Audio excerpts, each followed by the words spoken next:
Hello, wowe ugeze kuri uyu muyoboro wa YouTube channel.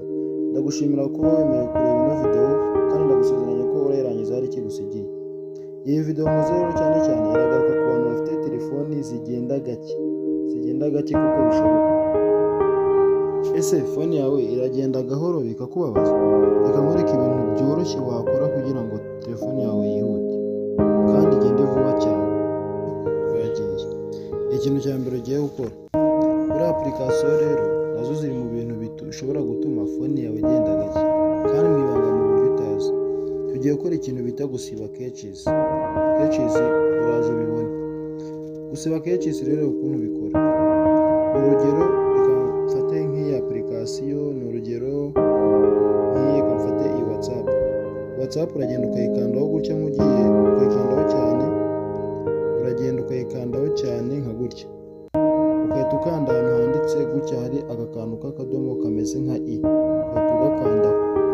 Ukimara kugakandaho rero bakuzanira ahantu hameze gutya, ndakeka muri kuhabona hose.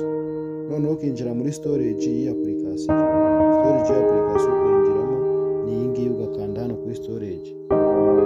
Hano rero bahita bakwereka singaye ahantu handitse clear caches, clear data. Noneho ikintu uhita ukora, uhita ukanda hano handitse clear caches, izi caches ukazisiba, ugakanda clear, ukakanda gutya. Rero caches uba uzisibye, ntureba nk'ahangaha handitse caches, ahangaha handitse caches, urabona ko hahise haba 0B, nta kintu nyine na kimwe kirimo. Ubu ngubu nyine nta kintu na kimwe kirimo, hasigaye hari clear, nta kibazo na kimwe cyasigaye. Ibi rero izi caches nazo ziri mu bintu bishobora gutuma fone yawe igenda gake. Urabisiba ukabimaramo kuko hari n'urugero nka TikTok cyane kuko bakoze ibintu byinshi, iragenda ikabika ama caches ugasanga ni maremare cyane, ugasanga ifite nk'ama megabyte agera muri angahe. Reba n'urugero nk'iyi caches hano ni 109 megabyte, nabyo uraza ukabikuramo.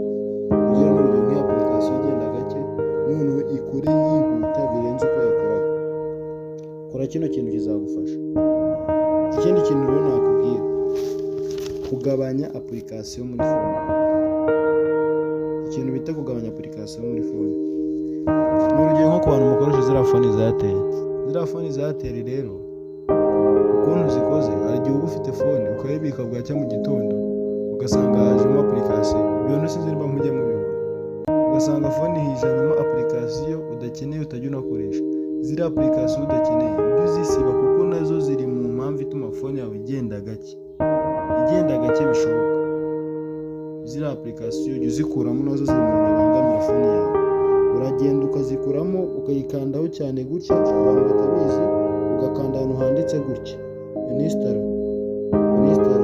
nuko handitse uninstall, ukayikuramo ukayisiba. Ibyo bishobora kuzatuma phone yawe nabwo yihuta ikora neza, apana nka byandi yakoraga ukajya ubona phone ikora gake nta kintu ubona, nabyo ukabisiba ukabikuramo. Ikindi kintu cya gatatu uzakora, kwirinda wedges nyinshi muri phone. Wedges nimba uzizi sinamwereka mwereka wedges ubundi kuri zimeze. Wedges mba mvuga rero ni izi, nka gutya ugira phone, iyi ni wedges ya mbere, iyi ni iya kabiri, iyi ni iya gatatu, gutya uri kubibona nyine, ukirinda gushyiramo nyinshi. Nabyo biri mu bintu bikurura phone kuba igenda gake. Ndabizi abantu benshi bafite phone ukora ukibwira ngo neza se uri gusevinga ikintu gifite gigabyte 2000 kigenda gake, na internet ukagira ngo ni 2G ukiri gukoresha, uracyari muri 2001. Rero izi wedges ugomba kwirinda gushyiramo nyinshi, nazo ziri mu bintu bituma phone ikora gake. Jya ushyiramo nkeya, ushyiremo nke zishoboka. Ushyiramo nkeya nabyo biri mu bintu byatuma phone yawe yihuta bikayirinda kugenda gake. TikTok uragiye ukoresha ugire ngo noneho umuvuduko, ugira ngo phone uyikuye ku isoko kandi ndabizi ibintu nibikora neza nk'uko nabikubwiye, phone yawe izakora neza ivuye mu isoko kandi ibintu bizagufasha. Ndagushimira wowe umaze kureba ino video ukayirangiza. Niba hari indi nama ushaka cyangwa ikibazo ufite, andika munsi muri comment umbaze, kandi ndakubutsa gukanda subscribe kugira ujye ubasha kubona izindi video na uploadinze z'ibintu bijyanye na telefone. telefoni cyangwa n'amakode mukeneye kumenya. Mugire ibihe byiza, Imana ikomeze kubarinda kandi ndabashimiye.